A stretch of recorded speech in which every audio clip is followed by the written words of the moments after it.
Good morning, good evening, whoever you are, wherever you are, whatever you might be doing. We wish to welcome you to the Silverlight Show. The Silverlight shines to illuminate that which lies hidden in darkness. For those of you tuning in today, we welcome you in. It's time for one of my favorite subjects in the whole world, Doomsday predictions. Now, we're just going to focus on the ones for 2021, but just as a couple ones that we've been through within living memory. The year 2000 problem. Remember Y2K was everywhere? It was going to end the world. And everybody celebrated New Year's, and we went on with our lives. 2012. Remember, the Mayan calendar was coming to an end, and everybody was freaking out. They even made some disaster movies on it. And in the end, nothing happened. Way back then, although I didn't have a show, I predicted that the Mayans simply had no use to print a calendar beyond 2012 because it was 500 years after they were busy doing things. If you're a king or a ruler of a Mayan and you've got somebody who's building a calendar for 520 years in the future, it's like, don't you have something more productive to do? So 2012 came and it went, and we're all still here.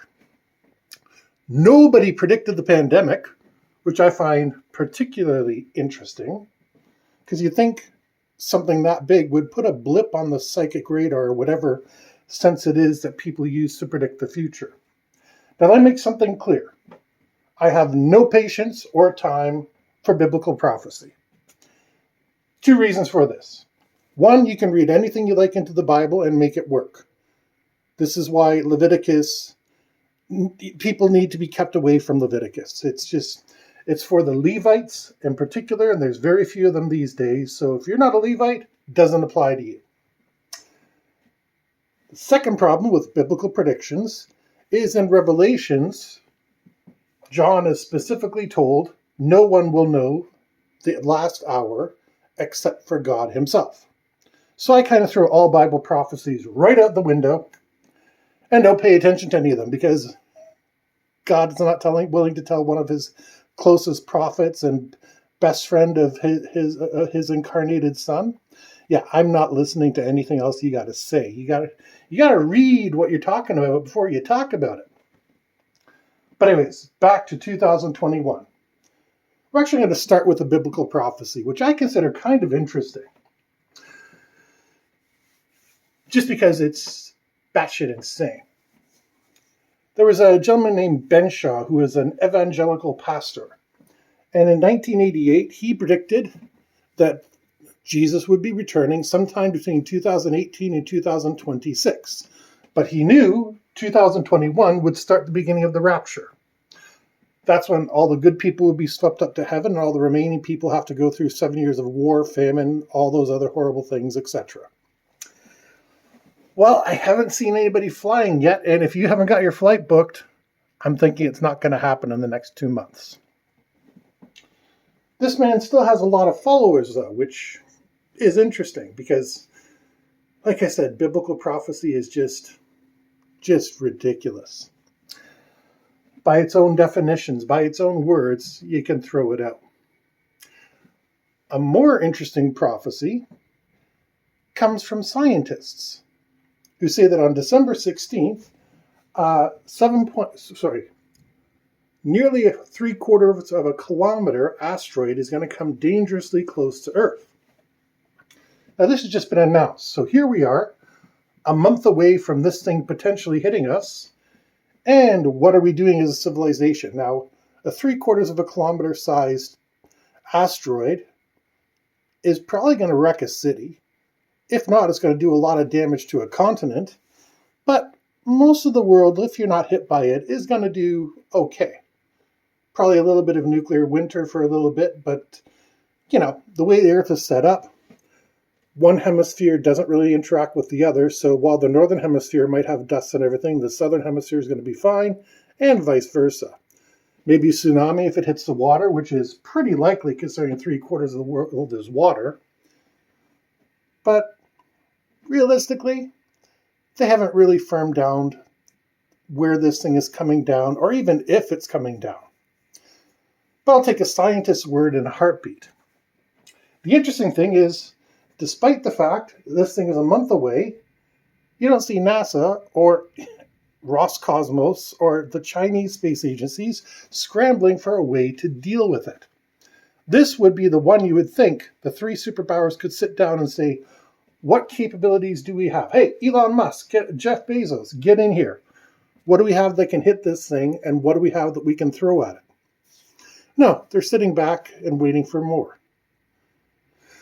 This is why I consider this an interesting one. If I told you Doomsday was a month away, even if there was a chance of it being a month away and showed you data, you'd probably start stockpiling some food. You'd probably put away some extra water, just in case. Even if it doesn't fall on you, your life could be affected. I mean, God forbid it falls somewhere in the middle of North America. That's all sorts of wheat fields and, all sorts of farms that are going to be disrupted. And yeah, it's going to cause a famine because Canada, the United States are going to start saving their produce for themselves. And a lot of people depend on giveaways of wheat and stuff like that in order to survive. So an asteroid could have a pretty significant impact if it hit Russia in the right way. Again, it would hit a whole bunch of wheat fields and make the Russians starve. Well, we know that those Eastern European, Western Asians don't like to starve. The difference is they're a little bit more prepared for it than we are. Now, this is why I want to really focus on this episode. The first rule of survival is to not be noticed, the gray man. You don't want to be advertising to your friends, yeah, I got water, I got grain, I got whatever it is in my basement. No. You don't want that at all, because then you're the person they're going to come after. The second most important thing is to have a network of friends. And this is what people forget. We have this Rambo idea that I'm going to protect my house with my guns and my dog and my bottle of whiskey. Well, that doesn't really work. You only have so many rounds of ammunition. You only have so many hours a day you can be awake. And if people are hungry, they're going to come for you. Whereas you have friends and you have a little bit extra to share. And even if you don't, if you're willing to share, they're willing to help protect you. Or, better yet, even if you have a bare minimum for everybody, you can flourish until either the government gets in relief supplies, which they do have.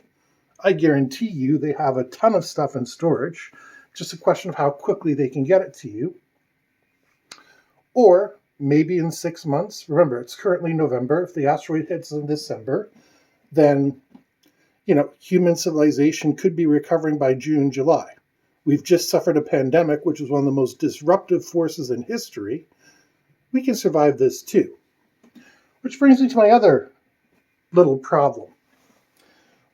We've just demonstrated that we can ship vaccines anywhere in the world. Now, vaccines are pretty small, but you need multiples of them because, first of all, everybody needs 2 shots, and also shipments go bad. They don't get used in time. They break because people don't handle them properly. Trust me, after years in logistics, I've seen the craziest things mishandled in the worst ways. We had a shipment of tropical fish come up. And the way they package tropical fish is almost like in the cat carrier that you get from the Humane Society, except they're in a little thermal bag, and it has signs all over it, keep warm, because, they're tropical fish. They need to be kept warm. And I came in after a long weekend. One of my jobs was check out OS&D quickly to see if I could identify anything. And yeah, there's this box of fish in OS&D.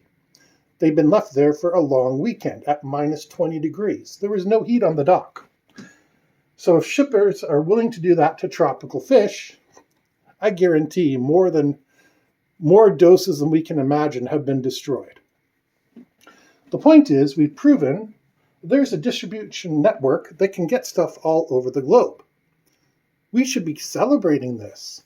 This would be fantastic. We can start getting food to regions that need it.